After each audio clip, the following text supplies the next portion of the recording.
Welcome to All the Gear But No Idea, the South Australian fishing podcast hosted by Rhodey and Diz. The boys will share their tall tales of the one that got away, as well as some regular segments they know all you fishing tragics will enjoy.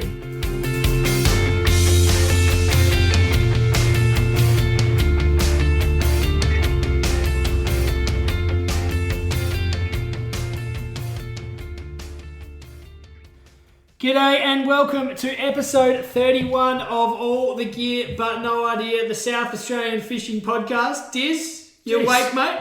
Caught me off guard there, mate. Dizzy was just off in his own world. Daydreaming. As always, what's new? Diz, how are you? Good, mate. How are you? Not bad. Big week, episode. Big week for you, mate. Yeah, yes. Yeah, what have you got Yes. I'll go to the gym, mate. on? Anything else? Got a wedding on Friday. Oh, who's wedding chair? Yeah, I'm getting married on Friday, Brody. As you know, you'll be there, I think. Yeah. Somewhere Not amongst sure the I've masses. RSVP, but I think I'll make it. You're Anyway, a notable non-RSVP. actually. exciting week for the podcast. Yes, very exciting week. And big guest too, Brody. We do. We're very privileged to have Jeremy from Angler at Stirling. So it's a seafood experience, I'm going to call it. Yes, boy is he passionate. He loves it. It's a sustainable seafood fish shop. It's their take on fish and chips. Things on the menu include carp bacon, Scallop pies. lots of innovative, new, crazy ideas. And Diz, I think we need to get up there and give it a whirl. Yes. So we'll put that on the bucket list for once you're married. Yeah, no, I think we should do that. We look forward to that. Yeah, absolutely, mate. Anyway, Absolutely. Diz, let's keep moving. Let's get into your orange and lemon for the week.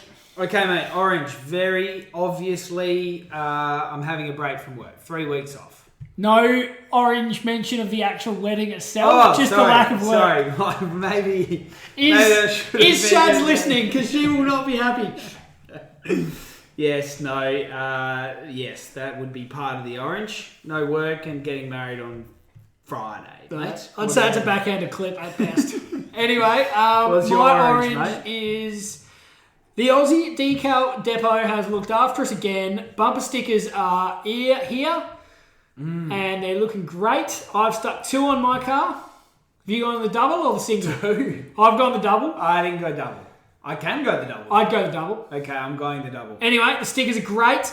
Well done to the Aussie Decal Depot. Great business, and they've sorted us out again. Yeah, they have, and they look fantastic, mate. So get in contact if you would like one. Yes, absolutely. All right, let's move on to the lemons. My lemon is going to be that this planning for the wedding has absolutely got in the way of fishing, mate. Yeah, it has. Very disappointing. Yeah, not good. Hopefully Millie isn't listening. Nah. The only good thing is, though, you have managed to wrangle your honeymoon into a fishing trip. So. Yeah, that is a positive. That's a huge positive. So anyway, take the good with the bad, mate. That's right. All right, Rhodey, your lemon? I'm going to call the tuna season over locally. Oh, jeez. Big call, but probably fair call. I think Easter we were talking about getting out for one last crack. We're both away that weekend, and I haven't heard any reports since Easter. Nah. So if they're there can't be too many of them left, and I'm worried we've done our dash on the tuna for this year. Yes, possibly. But, we move on to different things. Yeah, winter whiting. Winter whiting. We'll get into something else, mate. Are we going to go get a barrel this year? That's the big Yes, question. well, I've put that down there a bit later on. Have ya? Yes, we'll talk about that later. Rhodey, you've been doing some of your good work on the social media, mate. Yes, Diz. Good stickers, got the hats, got the stubbies. In fact, we bundled it all into one in one post. Yeah, you took a nice little picture of your Yeti Esky with all the gear on Good top. Esky. But get in contact with us on Facebook or Instagram if you would like a cap or a stubby, and we will throw in a sticker free of charge. Yeah, and Just we're because gonna- Dizzy's feeling generous. We're just going to randomly put stickers on people's cars, I think. Yeah, I reckon. If you're at Dizzy's wedding, be very prepared to have a sticker on the back of your car.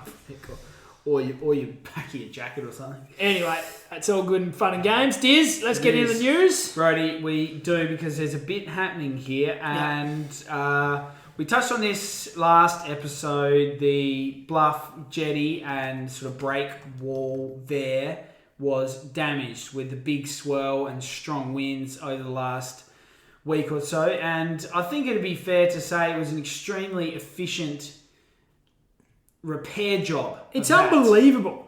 3 days. It was back back up open and by, I running. think, the Wednesday. Yeah. And I did see some pictures doing the rounds on social media. They've put some big old rocks in. Yep. Got the concrete out, and it looks good as new. Yes, no, absolutely. So I'm going to say that could be the best council effort at repairing something ever. Yes. Well, Mayor of the Council, of course. Moira, Friend of the show.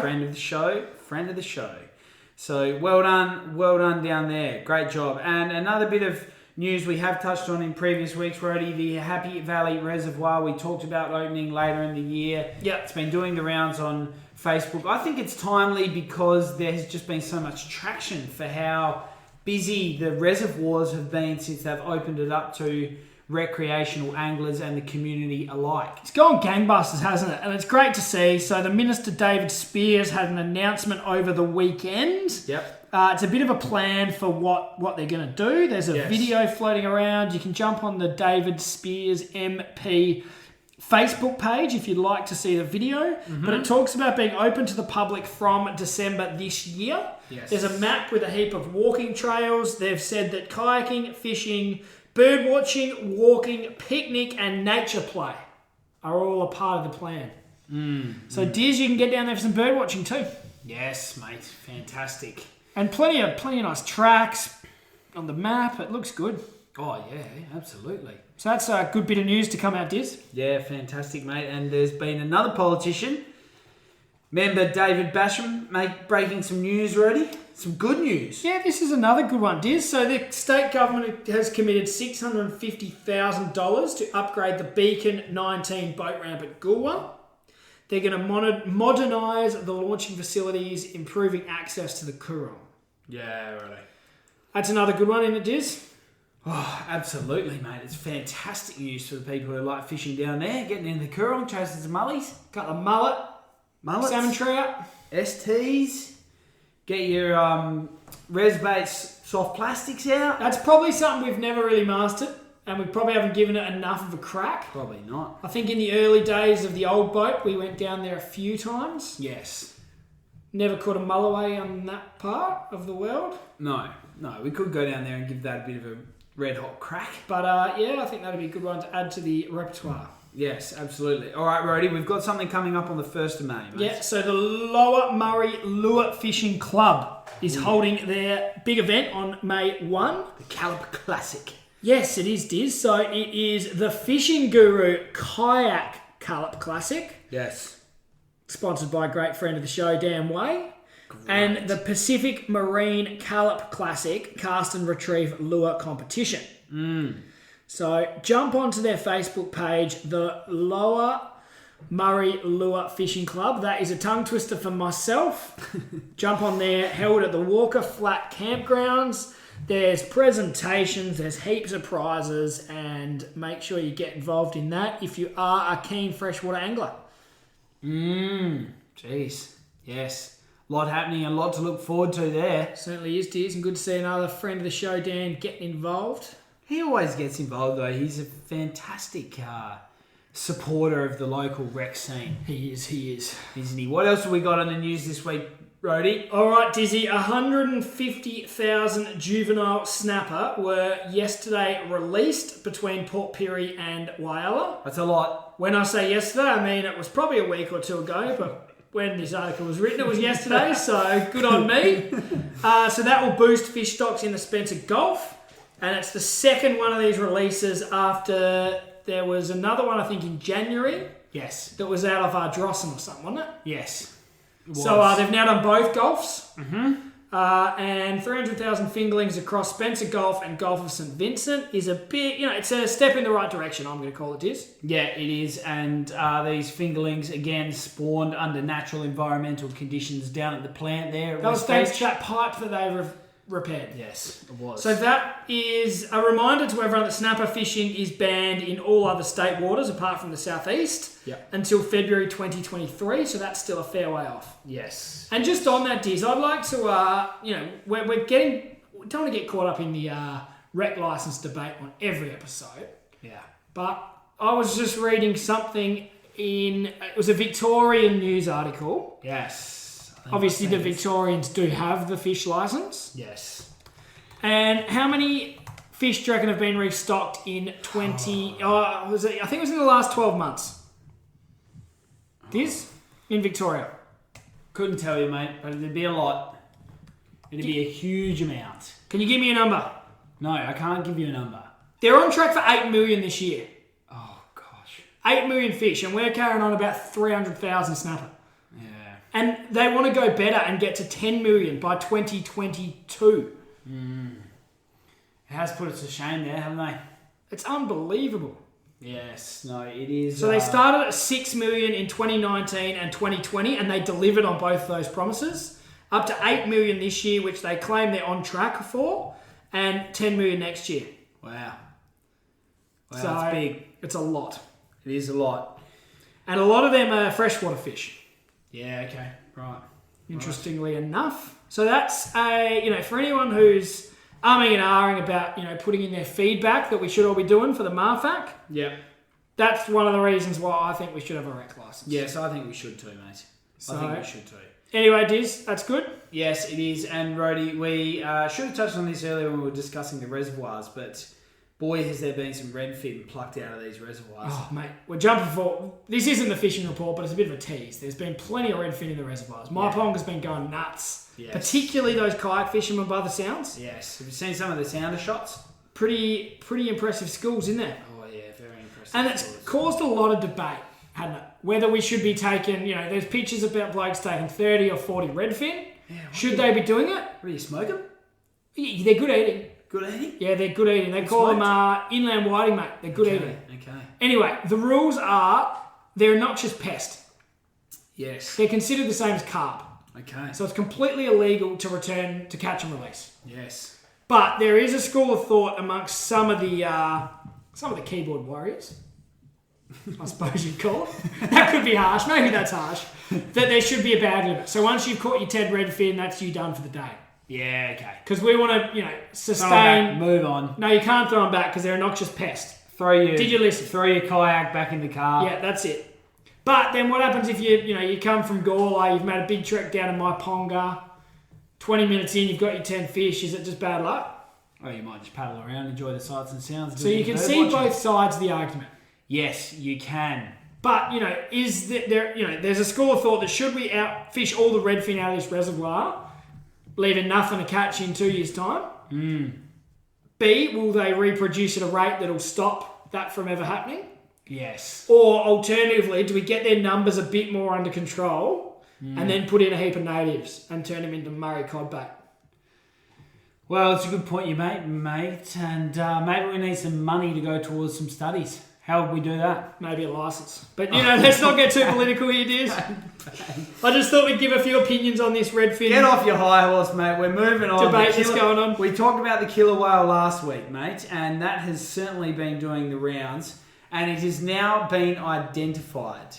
Yeah, Ripple. It is known as Ripple, or more affectionately known as EA_0005. So it's previously never been sighted in SA waters, and this sighting has increased its known range by 550 kilometres. Yes. The fish was first seen... Is it a fish? No, it's a whale, so it's not a fish. Yes. Was first seen in Narooma in 2004. Yes. And it's been known to chase tuna, sunfish, seals. Did you deliberately write sunfish twice here, Diz? And southern right whales. There's a fair bit of chewing in a right whale, as far as I can tell.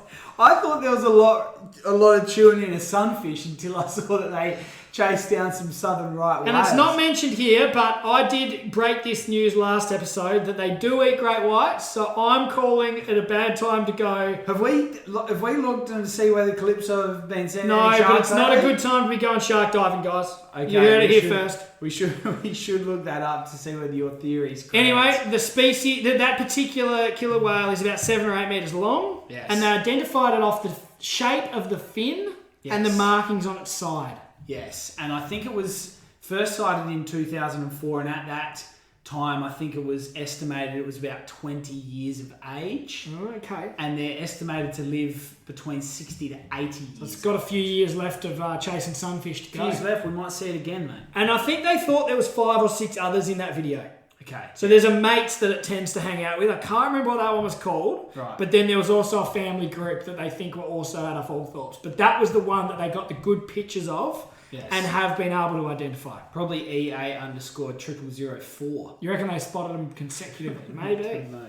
Well, if they're part of the family, it makes sense. Would, Diz, it would. Right, let's move on. One last little bit of public service announcement for you all. SAF tag. Levi Nash, great man, met him down at the barbecue. What a great event the barbecue is. Let's go great fishing. Friday afternoon. Let's go fishing. Anyway, so they've done a little announcement by, I think, one of their members or one of the people who posted their Facebook page. Just a bit of an announcement to make sure that you sterilise your needles and your tags. Yes, all important in that. We don't want infections. We do not want to be spreading infections or disease, so get yourself a little vial of methyl or something clearly labelled as poison and something that we don't want to be accidentally consuming in the hype of catching fish or anything. Look, like I don't want to be the man responsible for giving the local King George whiting populations. No, you're not going to put a tag in a whiting, are you? Let's say the southern bluefin tuna. I don't want to spread the COVID to them. No, don't. So I'm going to be methoing hard. Handling in them. Okay, all right, Brody. That's been a good week of news there, mate. Some good gear, Diz. Good stuff, mate. We better keep moving though. We're going to get into our guest for this episode, Dizzy. Mm-hmm. Let's get him on the line. Diz, we're very privileged here to have Jeremy from the Angler Fish Shop in Stirling. Yeah. Welcome to the show, Jeremy. Thank you for having us. Yeah, great to have you on, Jeremy. The first of your kind as a guest on this show, which we're very much looking forward to having a chat with you later on about everything you do at Angler and what you're passionate about. But first of all, let's get stuck into the 5 questions which we ask all of our guests. So, Jeremy, tell us about one of your best fish. The best fish I've caught? Or the Yes, best fish best fish you've caught. Best fish you've caught. Huh? The best fish you've caught. It's a tough one because when I was younger in Holland, we went out fishing, and it's not much of a thing out there. It's more like you just throw a floater in the water and just wet. It's more of an excuse for drinking and chatting and getting away from the rest of them. Yeah. It's not really a lot of fish to catch where I'm from. So it's more the memories about actually going out fishing than honestly don't really care about the fish we catch. It's more about being together and having a drink and being so drunk, forgetting that you're actually fishing. That was more of a thing that I used to do with the friends I was with in south of France. Perfect. Yeah, we always struggled. As soon as we got a fish, we didn't believe it because we were so bad. So we're like, nah, we're probably stuck or something. And then one time I remember he just reeled in really hard. Yeah. And thinking he was stuck, and he got a fish. And it's pretty harsh, but the fish just basically flew over our head. Yeah, we lost it. But so that's the best memory. I don't know which fish that was, but that was in south of France, and we were bad fishers, but we loved the idea of actually fishing. Don't worry, Jeremy. We've got Dizzy on this podcast, and he falls into that boat too. All right. Don't get me wrong. I went to Port Lincoln a couple of weeks ago, and I went out there fishing. I was on KI. I went fishing there as well. I met some people that actually were more serious wreck fishermen. Yeah. Make me feel ashamed. And it's a lot of fun, but I'm not gonna lie. I'm not the best fisherman. Thank God I don't have to catch the fish for the restaurant. Otherwise we'd be bankrupt.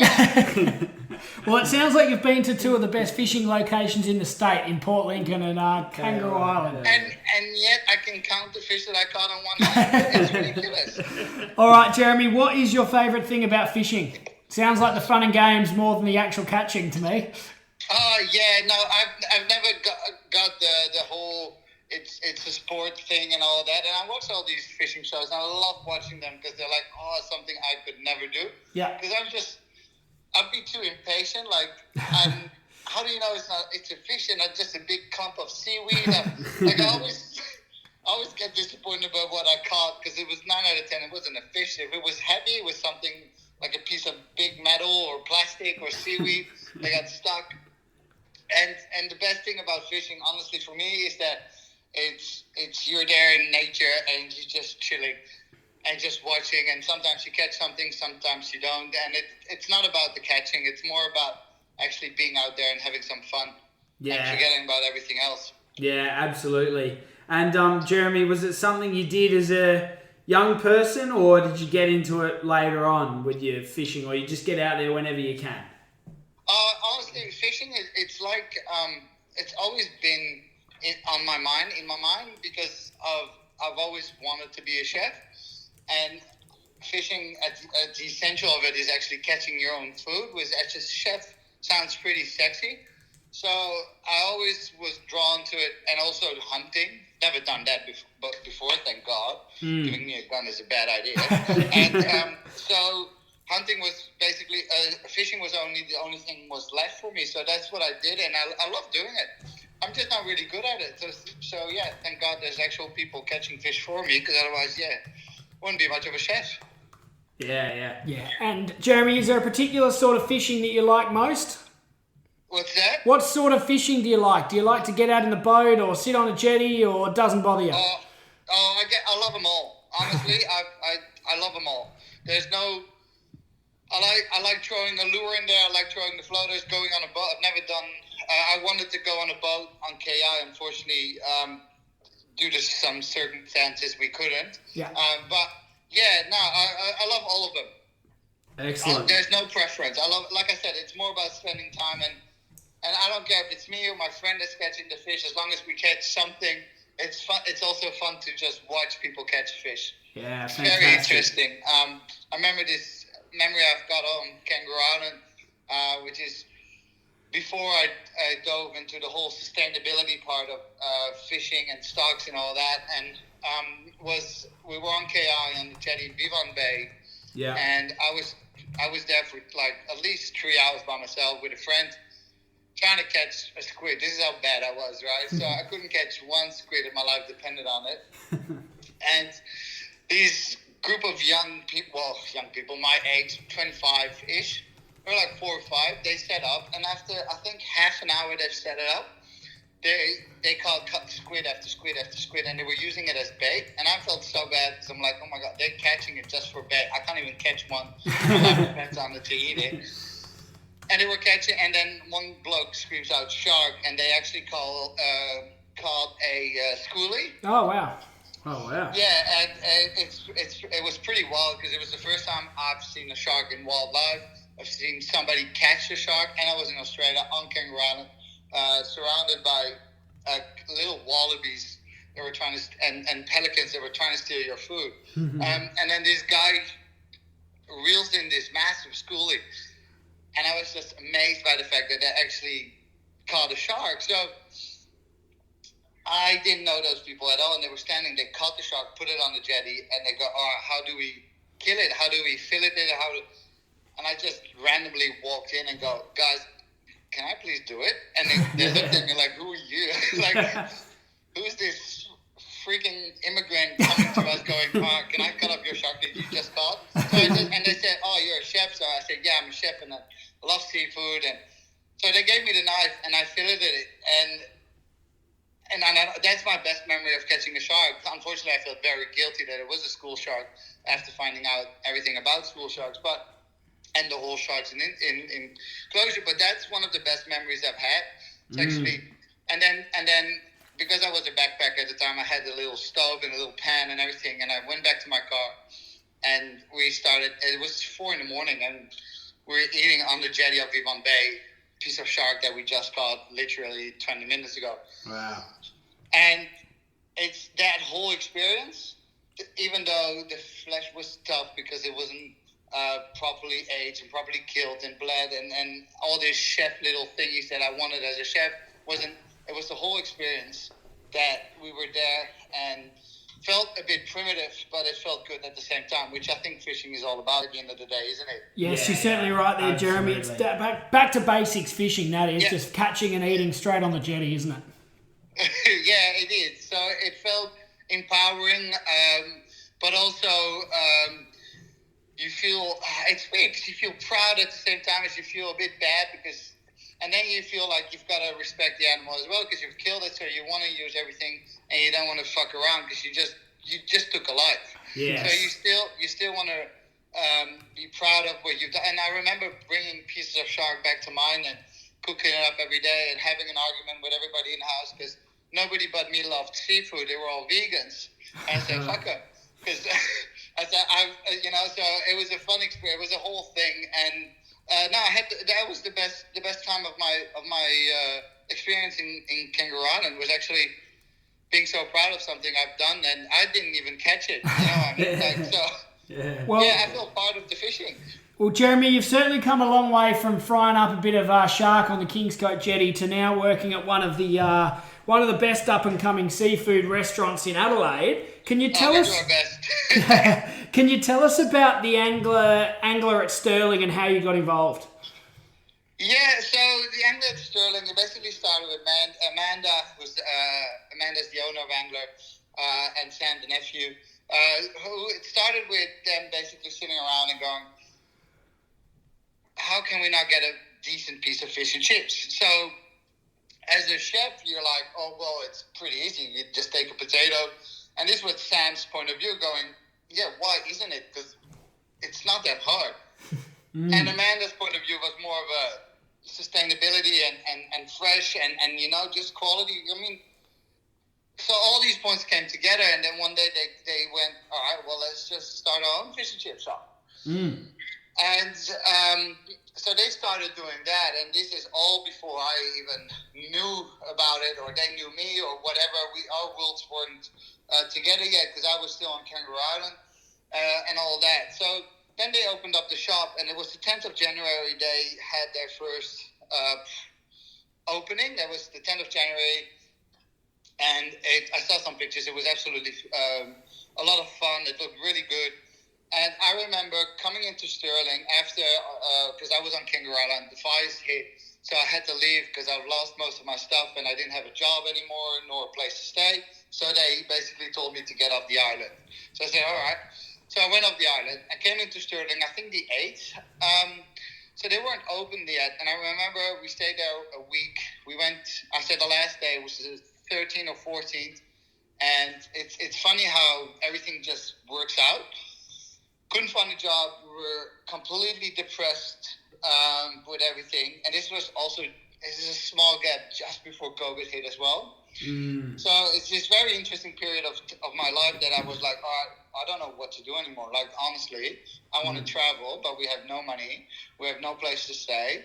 We're running out of time and ideas to do. And then this random day, we said, oh, let's just go somewhere else. We went to the coffee spot, and I parked the car in front of Angler and literally just was drawn in by the dry ages that has been installed in there. And I've never seen fish being dry aged ever. So this is something what Sam has installed in there, and we're the first one in South Australia to actually have dry ages and use it for fish. And it's funny because it's becoming this thing, right? More and more popular. I've been seeing, the more I look around, the more I see in Germany they're doing it, and Josh Nyland, who's the number one in Australia fish butcher, he's doing it as well.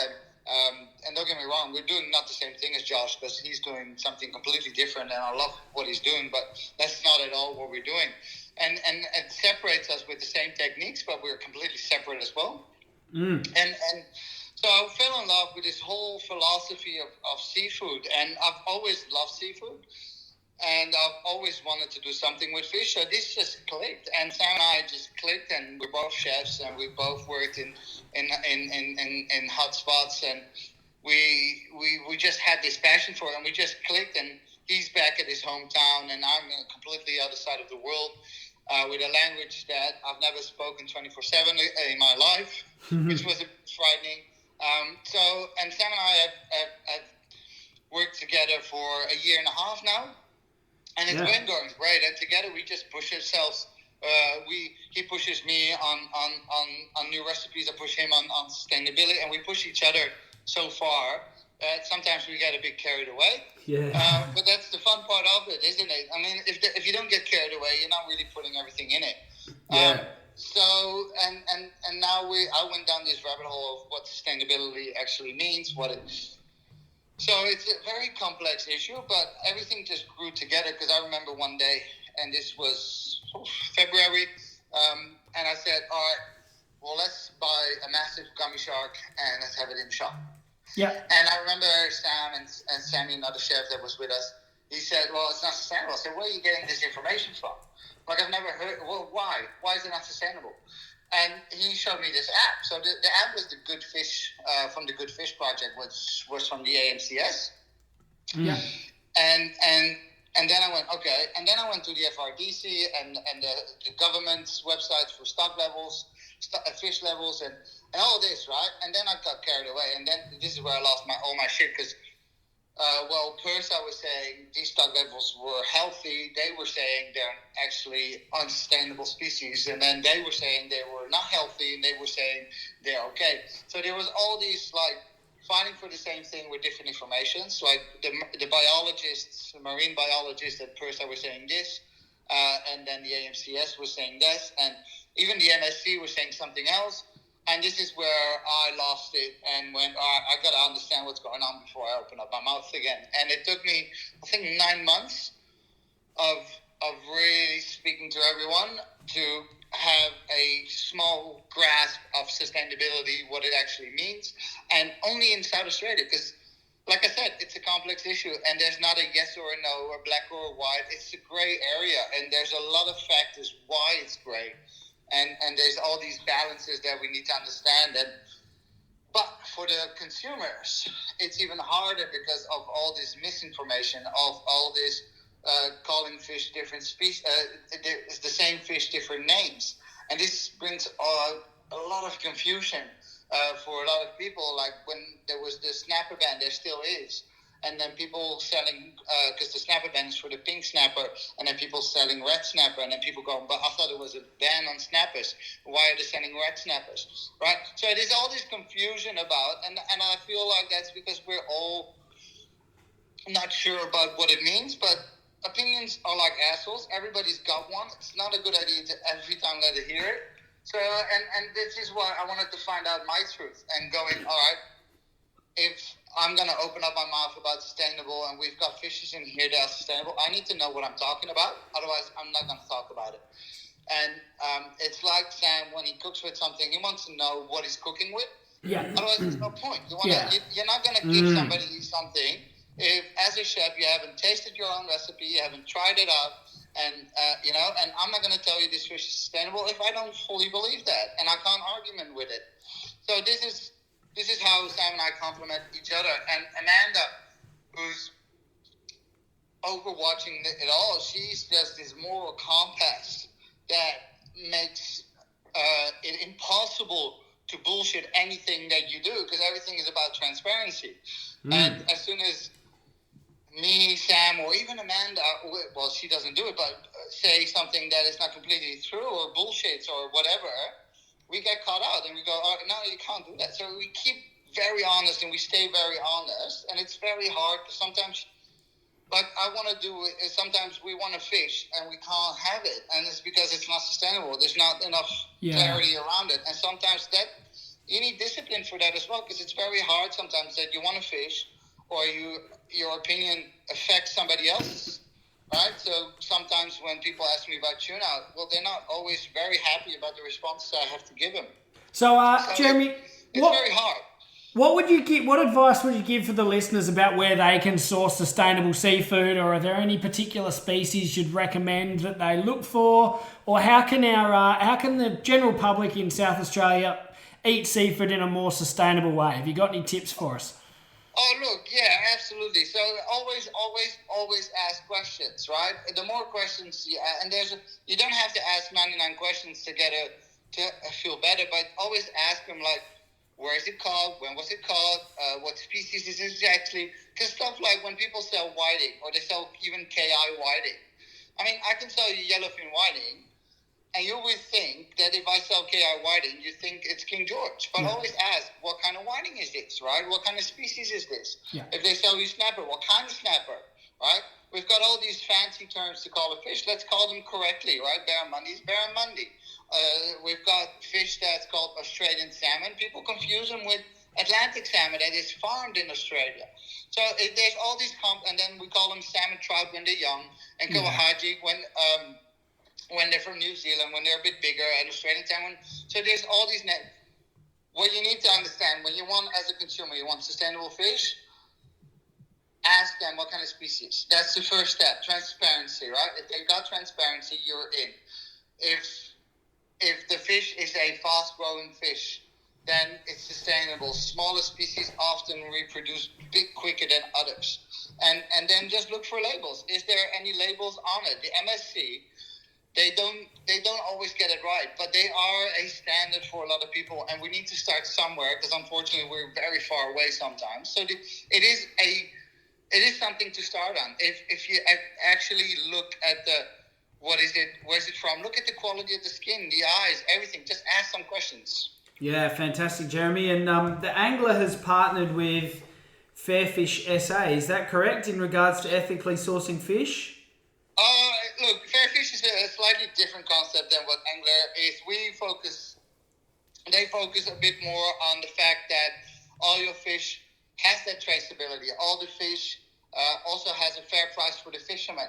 So when I order fish from Franca from Fairfish, I know who caught it, I know the fisherman that caught it, I know where he caught it, I know when it got out of the water, and I know when it got processed, and I know when I got it. Okay. So I've got all this transparency, keynotes on my delivery docket, which I need to know. And this because this helps with sustainability.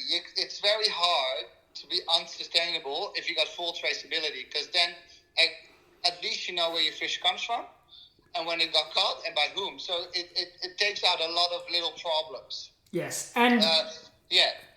And Jeremy, something that's a bit topical at the moment that relates to this sustainability in particular, I think Dizzy and I have just, in the last couple of weeks, watched the popular Netflix documentary Seaspiracy.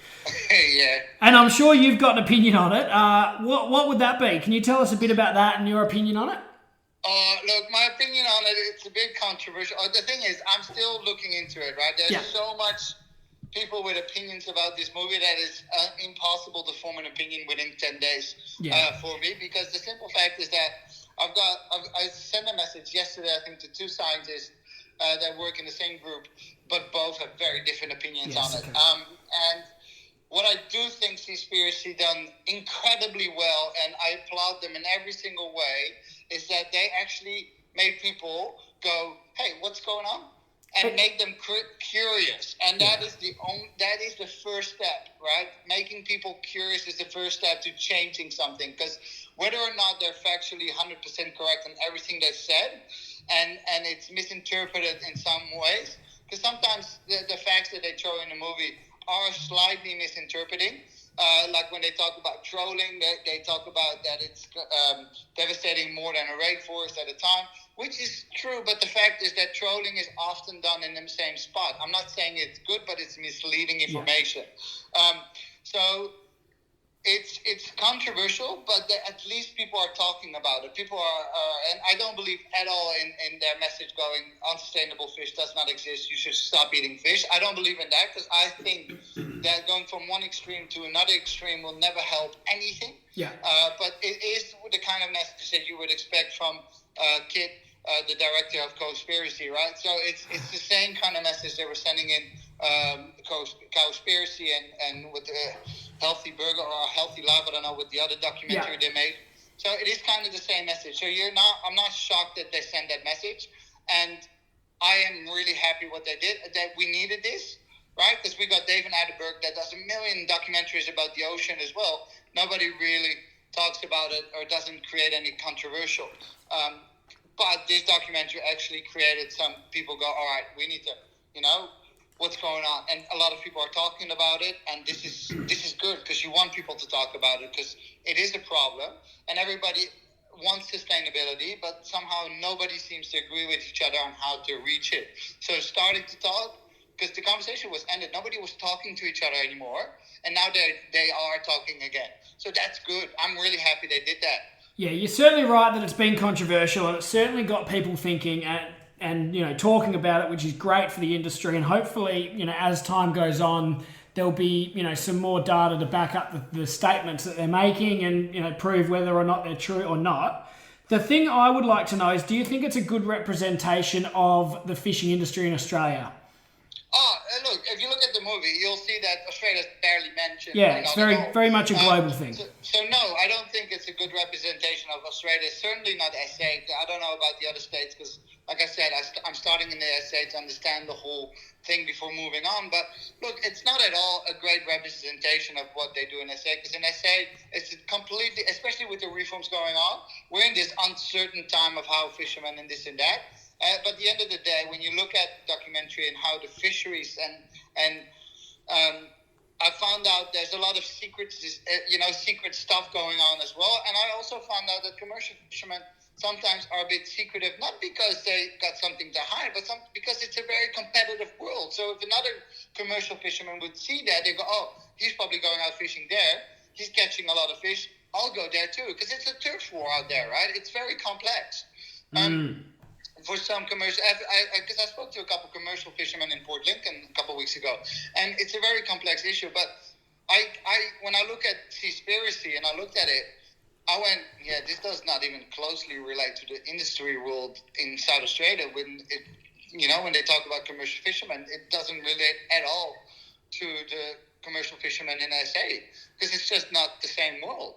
And because they were talking about a big industry, a massive industry, and the SA commercial fishermen aren't that massive, right? They're not that big as the companies that Seaspiracy was talking about. These are insanely massive companies that are a massive part of the market, and we are a very target part of that.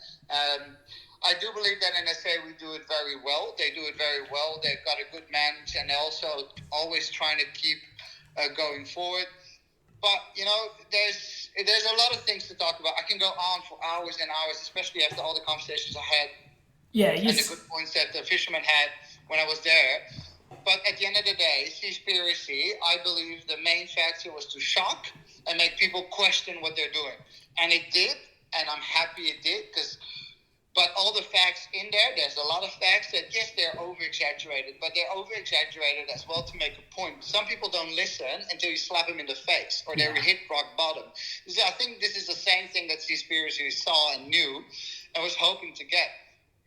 Shake people a little and throw facts at their head so people would talk about it, and then the real other, because they're not pulling out facts out of their ass, right? These are all facts that this is all studies, and because nothing is fake in there, you know what I mean? Like, these are all studies you can look up to, because I actually did that. Yeah. And these are all real studies, but nobody knew them until their movie came out, right? And then they all wake up. So that's a beautiful thing of human nature, right? We only wake up when it affects us. Yes. And it's starting to affect us. So yeah, we woke up, and I love that. I'm really happy they did. Yeah, it's certainly something that's obviously you've got a strong opinion on it, and it's certainly something that's made not just the diehard fishermen or the people in the industry. It's made the wider population aware of the issue. We just want to touch quickly on one other bit of slightly controversial stuff that's going on. This one's a bit closer to home. We've seen a lot of videos about the kingfish fishing recreation commercially that's been going on. Can we just get a quick opinion from you on that, Jeremy, and how sustainable you think that is? Are you talking about the videos that the commercial fishermen put online? Yeah, the ones I think are from Port Augusta last year. Yeah. All right. So I did a live video on that subject as well, because a lot of wreck fishermen were repelled by what's happened and disgusted. And I love how they said those words, because there's a lot more stuff going on that's... let me be very straight. The Yellow Tail Amberjack, as its official name, we call them kingfish here, the Yellow Tail Kingfish, it's family from trevallies and all that. There's not a lot that we know of. What we do know is that the young fish have got in shallow waters in either small groups or massive, and the big fish, they're in deeper waters, and 9 out of 10 we think it's Samsons, right? Because they look and they're related to each other as well. The reality is we don't know. We don't know if the stock levels are really bad. We don't know if they're really good. In New South Wales, they started catching them line caught, and then they stopped doing that. I think since the 60s, they started doing it with those little cage traps. I can't remember the official name. And then they wiped out 60% of the population. So ever since then, kingfish have been called to be red listed and endangered and all that. The reality is their habitat is from Queensland to WA. Now that's massive, right? Yeah. So they swim a lot. That's what we know. So it's also very hard when there's not a lot of studies on those fish to know what's going on. Now the reason I got a debate going on is because we actually bought a wild kingfish in the middle of all this pandemic, and we had an hour and a half chat with all these wreck fishermen. And look, at the end of the video, I did say I won't buy it again because there's not enough data. So I can't say with 100% certainty that it's sustainable or it's unsustainable. But what I do think, and this is after a couple of weeks of actually thinking it through and all that, is that the wreck fishermen in this country, in SA, are beautiful people. Yeah, and I love them, and I try to keep up with all the information that's going around and all the blogs and everything to read up. But they're also forgetting that they're a massive part of the community, and I mean also a massive impact on the fishing community. Yeah. Because commercial fishermen, and this is their own numbers, there's 270,000 of them, right? There's, at the moment, with all the reforms, there's going to be 150, 180 commercial fishermen left, right? So that's very tiny amount of commercial against a lot of wrecks. Yeah. Now, if you look at the data, I know that commercials and wrecks, they love the kingfish, right? They both catch them. Now, commercials, they only catch once a year, and the wrecks the entire year. And there are a lot of tags and releases as well. Yeah. The fact is, the kingfish for the wrecks, when you look at the fish, and this is where the sustainability becomes a complicated issue, because when you look at kingfish, it's got a high value in food source, but it also has a high value as a fishing source, right? So it's a fun fish to go fishing. So a lot of wreck fishermen, if that fish is not there, they'd be sad. You know what I mean? They wouldn't care about Australian salmon that's swimming there. If they disappear, nobody would care about that because they're no fun to catch. So I do love the fact that wreck fishermen are there when there's a problem. I do also say that when there's other problems, when I want to talk about sharks and Australian salmon and all this stuff, that the wreck fishermen, nobody's, pardon the pun, biting on that, right? So I find that a bit sad. On kingfish, honestly, there's not enough data. We don't know enough about stock levels to understand this fish. Yeah, it sounds like something we've spoken about a number of times on this show, that, you know, in this whole wreck fishing, pro fishing, the whole debate, the more data we have, the better true representation we can get. And I think that's, you know, where the money should be directed, into gathering more information and more numbers and more figures, because then we would be able to give a better opinion on all this. Oh, I agree completely. And the thing is, we need the wreck fisherman is a beautiful emblem from South Australia. And like I said, when I came to this country, it was an island. I was coming on a massive island where seafood and fishing was a thing. Yeah. And I feel like it's not completely. I feel like some people are ashamed of commercial fishermen. Because some commercial fishermen feel a bit of shame that like they're not part of the community. And that's because of some stuff that's been said or done. I think we all say that wreck fishermen are fine and commercial fishermen are the mean guys. And it's not completely true. Everybody's got bad people. Everybody got good people, right? So I just believe that together we need everybody. I need people from PERSA. We need wreck fishermen. We need commercial. We need marine biologists. We need all of these people need to talk to each other to have a full understanding of what's happening underwater. Yeah, fantastic, definitely, Jeremy. And thank you very much for your opinions and your knowledge and insight into this area. It really is truly appreciated. One last thing before we let you go. We've seen on the Angler page you get into some really innovative stuff, whether that be the carp bacon and the squid brioche buns or the scallop pies. Where do you draw your inspiration from, mate? Well, this is just Sam and I, just inspiration. So the funny thing is that every food, every recipe that comes in our shop has its own little story. So the scallop pie is the story from Amanda telling her childhood memories from Tasmania when she was there. And then Sam trying to recreate those memories.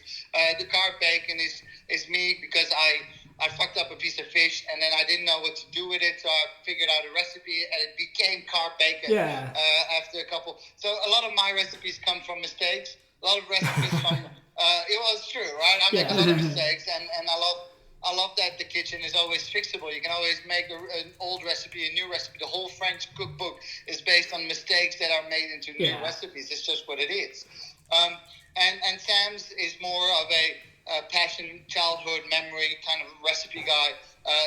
The lovely recipes that he taught he got learned in the old world where he got cooking. And really trying to recreate, every time you eat, an emotion, a feeling. And that's what we're trying to do together. Yeah, it's certainly He's good with cooking and I'm better with my mouth. That's just the way it works. It's certainly a great concept you've got going on there, Jez. And it's, we love the stories behind all your dishes. And we love your passion for fishing and seafood in South Australia. And obviously the sustainability side of things is something that's very close to your heart. So thanks a lot for sharing your opinions on all of that with us tonight, Jeremy. All the love in the world, Matt. And I spoke to Sam. Sam said hello. And thanks for talking to us, because it makes our journey sometimes a bit easier. Sometimes it feels like we're talking to nobody, like we're talking to the walls. And when people like you reach out, it feels like, some people are listening, and that makes a little effort. It shouldn't, but it does. Yeah, we're certainly hoping to get Sam on the show at some stage too for a bit more of a look at the cooking side of things. But in the meantime, he's got a lot to tell. In the meantime, we'd certainly encourage all our listeners to get up to Stirling, go to the Angler Fish Shop in Stirling. You can try their carp bacon, their scallop pies, and you can hear about all their sustainable fishing and learn a thing or two. Yeah, we also do the masterclass for Tasting Australia, and reach out on our Instagram, Angler Stirling. And we'll be in contact. We do all various. So thanks again for having us on the show, and I wish you guys all the best. Fantastic. Thanks a lot, Jeremy. Thank you, and have a lovely evening, I think. Thanks, mate. Bye. Ciao. Diz, good to hear from our good mate Jez from Angler at Stirling. Oh, yeah, he was a seriously passionate person, and we absolutely love having those kind of guys on the podcast. Rhodey, you couldn't get a word in there, Diz. He was just on a roll. He was very passionate. He knows his stuff though, doesn't he? Oh, he does. He really does. Takes the time to research it and get himself involved. And I'm personally looking forward to going and trying the food there. Yeah, I reckon we should make a bit of an event of it. Yes, I agree. All right, Rhodey, let's move on to the fishing report this week, mate, and there's not a huge amount in here, but there are some notable stories. So we have talked about the redfin going absolutely nuts in the reservoirs, and there is one thing we know, and that's that there is some absolute dynamite spinners out there, which we're going to talk about a bit later in the tackle segment. Yeah, we'll get onto them, but we also want to give a bit of a shout out to our res baits, because I have seen a few of them getting in the catches. Oh, well, of course. So if you're heading down there and you want to go soft plastic fishing, res baits are your go-to. Yes, they've accounted for a lot of the big fish. Yes, absolutely. And there's been some horses coming out. Oh, some big ones. Yeah, good fish. Good fish, good chewing. Redfin was where I grew up fishing. Okay. So I'm something in a town called Redfin. No. Oh, you knew what I meant. I remember as a kid going out fishing. I might have mentioned this story as my first memory of fishing. Okay. Going out with a little paternoster rig with my pa in the dam. Oh, yeah. Up at Bendigo. Here we go. Paternoster rig, 2 little yabbies on separate hooks. Yeah. Guess what I pulled in? 2 redfins. 3 redfin. 3. Jeez, I told the kids about that at school on Monday. Oh, okay. One just jumped onto the sinker. It was so hungry and held on all the way to the bank. Must be a pest then. You were talking about that earlier. Yeah, no, they are a noxious species. Okay. But they are good eating too. Yeah, right. So I'm going to get down there. We should have asked Jez how to cook them up. Oh, mate, we'll get Sam on later. Yeah, gosh. All right, okay, Rhodey. Naturally, we follow the social media around Kangaroo Island, given that it's one of our favourite locations across the state. Yes. And it is fair to say that the flathead are going mental at Destrees and Redbanks. Yes, good stuff. So when I'm over there in the next couple of weeks, we're going to give it a crack. Yeah, and I saw Alex Williams was over there. He was getting into some brim over on the island as well, Diz. Yes, he gives it a crack on both. He does well in the fresh and he does well in the salt. I'd be impressed to see you pull out a nice brim out of the local waterways. Oh, yeah. Oh, yeah. Got to be stealthy. All right. Righty, there's some reports of barrels starting to come through, and I'm getting excited. Is that an early start to the season? Well, this is something that I think we've talked about this on previous episodes, about just, they seem to fire, and then they go quiet. Yeah. And then they fire. So it's all about timing with them. Yeah, so we're going to get down there this year, Diz. We just got to stop talking about it and actually do it. We have a boat now that's capable of getting out there. Yeah. And I think we need to put in some good words with a few of the gurus down that way. Who are we talking about? Obviously. You'd go to Flacky as your number one. If only we had this as if this was a video segment... If we were a video, Flacky would be losing his mind right now. You actually look like a dead set flog rocking up on my doorstep dressed exactly the same as me tonight, Diz. But are we actually surprised that we've both rocked up in Troll So Hard hoodies? Fantastic Troll So Hard hoodies. So we are going to keep a close eye on the likes of Flacky and Stirling, because I'm sure they'll get down there and get into it. Yeah. Shane Evans, he's another friend of the show. Yes. He gets into them. Yeah. But yeah, certainly if you are heading down to the southeast to target a barrel, we'd love an invite. Just a quick little drop that in. B, we've got a boat. And C, if you're not going to invite us, at least share your photos with us. Yes. At least let us live our fishing dreams through you guys. And take a sticker and whack it on your boat. Do something good for the podcast. All right, Diz. All right, yes, righty. So just for any of those listeners out there who live in the great southern regions, I've had a very good customer and patient of ours in the pharmacy come in and tell me he absolutely cleaned up on mullet down at the Port Langa jetty. Yeah, I think they're firing over at Marion Bay too, Diz. So if you like a good feed of mullet, he's got a smoker. Yeah, good chewing. So great chewing. All right, one last little story in the report this week, Brody. We obviously really love what the Adelaide boat squidders do. Yes, we do. And the massive big blow we had the other week, it's really kept them quiet in the squid front. Yeah, it has. Murky Dirty water. Yeah. But look, we look forward to seeing that fire back up, some more of those members getting out and cleaning up and, just getting a good feed. Certainly Diz. All right, feed of calamari. that wraps up the fishing report. Yes, it does. One more thing, Diz. Actually, quickly, we'll just touch on social media. So we did talk about your barrel photos. Make sure you tag us in them. Yeah. Instagram, Facebook. Doesn't have to be a barrel, but That's your second go-to. Your first go-to is invite us on the trip. Yeah. If you forget about that, if you forget that, at least tag us the in the message photo. sits in there and you just forgot to click send or It's something. an old classic, isn't it? I do that to you all the time, actually. Then at least send us a photo. Don't have to be barrels, but we'd also love to see what you're getting up to with your merch. Mm-hmm. Send us your pictures of your brand new stickers. Yep. Once we send them out to you, Do your it. stubby Get one on your your boat caps. too. They don't have to be a car sticker only. Nah, put them anywhere. Put them on your boat. Put them on your esky. And actually, talking about these hoodies we're wearing, Diz, I'm pushing hard to get some hoodies made up. Yeah. Jeez. Don't know if you're on board or not, but I'm pushing. Right. I reckon all the gear hoodies would be a goer. Yeah, well, we need to be releasing them now before winter, mate. Oh, I'll get on them while you're off honeymooning. They'll take a little while to get out of China. Won't they? Settle down, mate. Coronavirus is settling down. Good news. All right, Roddy, let's get into the tackle segment before we wrap up today's episode. It's been a marathon this house, Diz. We've cracked over the hour mark here. Oh, gosh, I know. Hope you're still with us. I'm full of beans. Good. This is something that is just very timely with what's been going on the rec scene, particularly around the reservoirs. Great friend of the show, Dan Way, the fishing guru, has come up with some great stuff. He has, and it's no surprise. He saw a gap in the market. Yep. We needed some locally made spinner baits, spinner lures, specifically made for the local reservoirs. Yep. He's seen that. He said, no one else can do it as good as I can. Yep. Here they are.